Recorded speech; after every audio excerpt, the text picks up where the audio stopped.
Tonight, a different approach to fighting crime that puts the power into the hands of the community.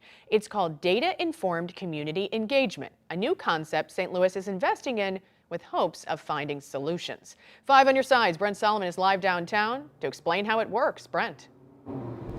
Well, Ann, this is something that's already taking off in Dallas, Texas, Newark, New Jersey, and now St. Louis. Everyday people working to figure out where crimes are happening and how to put a stop to it. You got 14-year-old boys riding around with AR-15s and they're not afraid to pull the trigger. Candid conversation in a room full of community leaders, elected officials, and everyday people who just want change. They met at the National Urban League for the launch of a new initiative, not sponsored by any business or organization.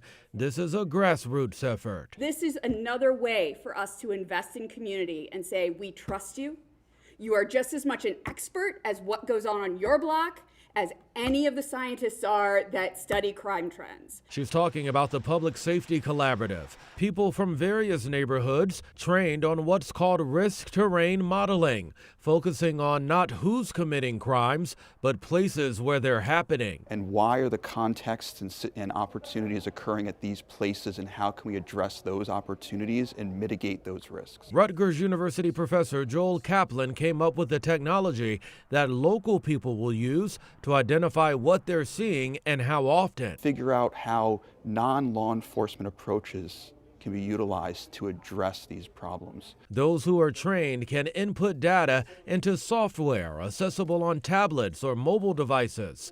That data is then analyzed over time. Now we are then able to go to the Board of Aldermen, go to Jefferson City, go to Washington, D.C., and say, based on this data from these various perspectives, we need investment, we need resources here. Right now. Putting power into the hands of the people to take back their neighborhoods. It gives us an opportunity to make the table bigger, to bring more people into this issue, and to do things a different way than we have for decades.